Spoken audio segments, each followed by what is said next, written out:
Hello everybody, welcome to another Game of Sultans tutorial. Today we're going to be talking about heir tutoring. I've gotten a request for this kind of video several times, and I made an earlier video back when heir tutoring first came out where I went through the mechanics and what to do and everything like that, but you know, people still find it confusing, and I get it. The biggest question I get is, first of all, what is the purpose of heir tutoring? Second of all, how does it help your gameplay? Third of all, what can I do to make it, to utilize it the best? And then fourth, and the last question is, well, how do I get better at it? And let's just go from the top. First of all, why should you utilize heir tutoring? Number one is going to increase your military might, your military power. So it's going to help you with your military power. It's not going to increase your empire strength, okay, but your power, your total overall power, and it's going to be a huge asset in war, in campaign. It's going to be an asset in frontier, so hunting and fortress, in pirates. You get the idea. It will help you elsewhere, not your military strength. The advantage of that is you can collect scrolls and increase your affinity rating anytime you want. It doesn't matter what rush it is.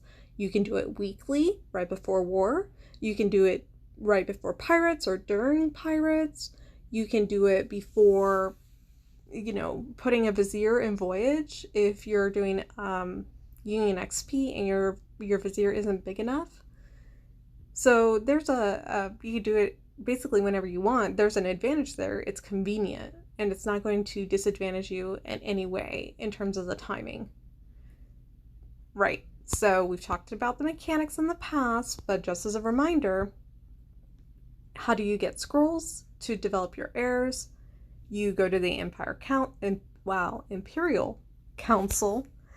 You click the little, I don't know what that's supposed to be. I've been calling it like money pile. And you choose the number of heirs you want to send out by selecting dispatch all. If you're bad with the slidey thing, you can do one at a time.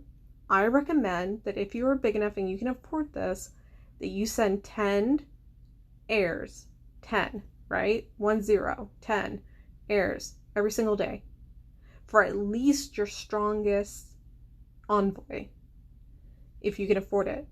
So if you're looking at this and you're like, okay, so Poland, which is I think the biggest envoy, is just under 150 million to send 10 out.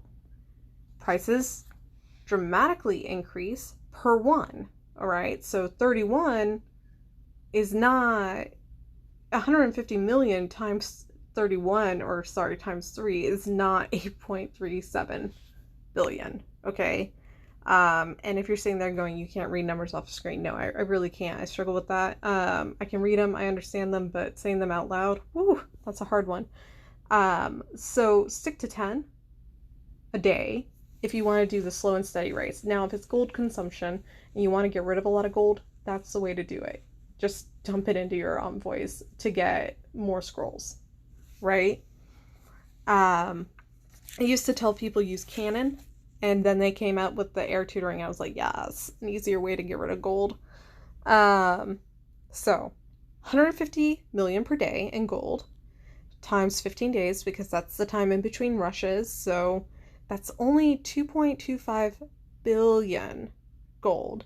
Now that's a lot, but most people's levies will take that up pretty well. So if you can log in 3 times a day, 4 times a day, then you're not going to notice it. If you're only logging in once a day, you might notice it, if you're smaller especially. And for that case, just do 5, right? And that's 60 million, I'm rounding up here for easy math. And if you do that 15 days again, that's only 900 million. That's less than a billion gold. 90% of players are not going to even notice that. And that gives you a total of 75 scrolls. Now, if you're doing the 10 a day, that's giving you 150 scrolls, right? Um, and that's wonderful. That gives you a huge number of scrolls that otherwise you'd be paying a lot for. Now, I try, when I remember, to do 10 a day with each of my, um, each of my envoys. And the thing here is that I'm not really good at remembering. So I'm telling you what I recommend, but not at what I'm good at doing. And I hope that you can understand the differences. I'm only playing this game one time a day, and sometimes I'm zooming through and just doing the bare minimum on my daily quests. This is not part of daily quests. So there isn't a visual reminder, hey, this needs to get done. There's no red dot. There's nothing like that. And it is a personal preference. And I kind of like that. I don't think this should be a requirement for players. After all, you're not even unlocking it until you get 10 viziers that are over 250 in level 250. So, it takes a little while to get there at the beginning, and that's fine. Once your levies are big enough and once you get enough viziers over 250, then you unlock this power. So the first person I'm going to show you, or the first vizier I'm going to show you, is Ibrahim. And I'm going to show you Ibrahim because I like him the most. I've done the best with him. So I just went over to Tutor, and you can see my affinity rating right over here is 219. Now, my power bonus is 2.16 billion. Oh, that's my total power, to be honest, with the bonus, right? So he was at 211 billion.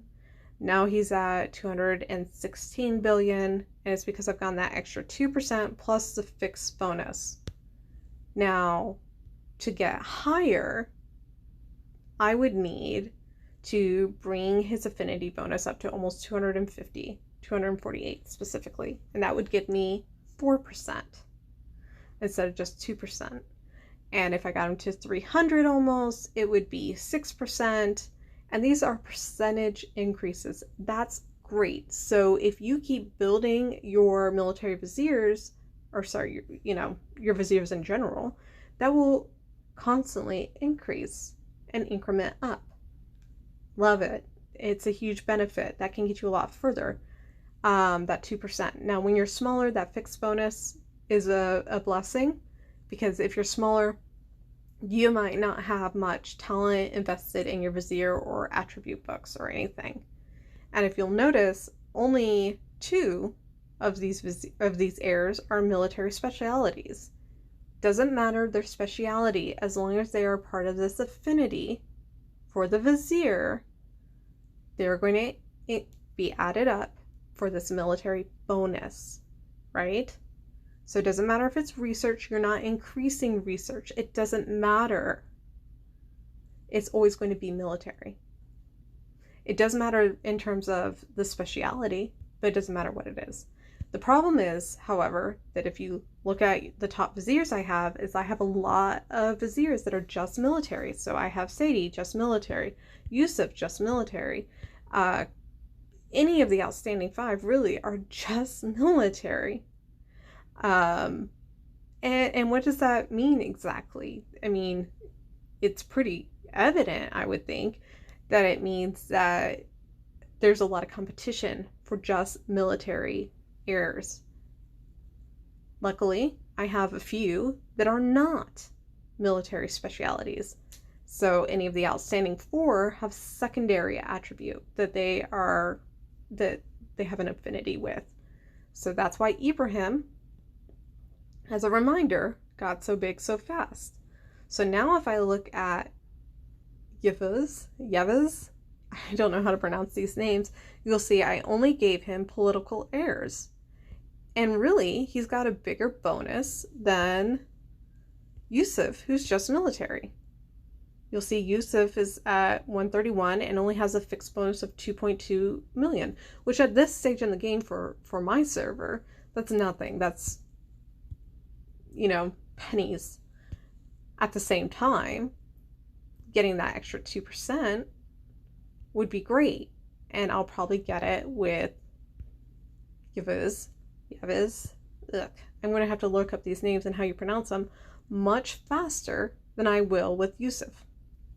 because honestly, I'll give Sadie the bigger heirs, because right now Sadie's not even at the 2% yet. And that's on me. Again, if I was more consistent about every day dispatching my heirs and getting those scrolls, I would have more scrolls and to develop my heirs with. So let's look at Cinnamon as I like to call him. I think a lot of people call him Cinnamon. You'll see he's doing quite well too. But again, only political because there's less competition. I do have some extra scrolls, so I'm going to just try to develop some more heirs real quick. See what I can get. I'm having real luck right now with military. I don't normally have this kind of luck with military like ever. And honestly, I'm just taking whatever I can get right now. When you just have a lot of heirs to develop, first pass, just give them the scrolls. And then afterwards you can go through and decide if you want to continue to try to get higher. I mean, the chances are you might get lower. And that sucks. So that's everybody. I'm going to go then to level 50. And there we go. So I just filtered, right? And I'm going to go to the smallest. And I'm going to go through and try to get them bigger. Because for some reason, I have a lot that are small. And I'm not really caring here about if it's political, if it's military or whatnot. And the reason I don't care for that at this point is simply because these guys are so small and they could be so much bigger, right? I'm not going to, now that I've hit the 20s, you know, I'm not going to do that to my military, but I will do it to research. No, actually. I'm glad that it asks you. It gives you a chance to double check. So now I have some more military, right? And none of these guys have been assigned a vizier yet. So then I'll go through and I will assign them to somebody, because now they're probably stronger than some of the companions or the heirs that I have currently associated with people. So, not Cinnamon, but maybe Murat. We'll see. Yes, look. Very nice. Nobody higher now. I'm still not at the next level, which is, you know, 210. It does say right there, so you don't have to constantly bring that down, but I do like to pop it down so I can review it. Once I hit that 210, which, you know, I've got 30 more affinity ratings to go up, then I will be able to have that percentage bonus. So I hope this helps. I hope this clarifies things for people. If you have more specific questions, because I'm constantly asked about heir tutoring, if you have more specific questions, please ask them. I will do my best to explain it. But right now, people just ask me about heir tutoring, but they don't really say what it is that confuses them about it. Asking me about, you know, what is the purpose? I get that. I can answer that for you. Asking what should I do to do better? Honestly, go get scrolls every day. Dispatch, get scrolls. How can I develop my heirs? I mean, the mechanics are easy. It's a gamble every time. It's your choice and your gambling style. I like to go through, as I just showed you, and develop all the heirs with the first time scroll hit, and then go through and try to level up the small ones, right? That's just my process. You'll go through a lot of scrolls that way, but you'll at least get some affinity bonus from every single heir. And you can go through and, you know, find those little guys that you have. So Semsi probably doesn't even have an heir associated with him, and just assign it. And now Semsi is a little stronger. And just kind of go through that with everybody. I'm actually not going to do that with AS because he's so small. I try to focus on my top 16 for war, and then after that go through everybody. So I guess that's another tip and strategy that you can utilize. Alrighty, I think we're wrapping up here. If I keep this video going, I'll be bored to tears hearing it. Forget about poor you having to watch me go through some of the easiest basic things. but I hope that you got some useful hints, tips, tricks, that you've learned something. And again, if you have a specific question, I am here to help you. When I'm asked very broad questions about, like, what about heir tutoring? Well, what about it? Help me out here. What is it that you need to know? Because it is basic. It's not a hard concept, but I think that if you aren't good with hoarding, then it will probably be a disadvantage. Or if you just spend everything, not realizing that, you get 150 scrolls for 2 billion if you do 10 every day, but you won't get 150 scrolls for 10 billion. You'll be spending in excess of 184 billion for 30 scrolls if you wait until Gold Rush. So it really depends on your goal. Do you want a lot goal, GOAL, not gold? Do you want a lot of scrolls to develop your military power, or are you trying to win Gold Rush? If you're trying to win Gold Rush, just dump it all. All right, take care, and I'll talk to you all later in another video.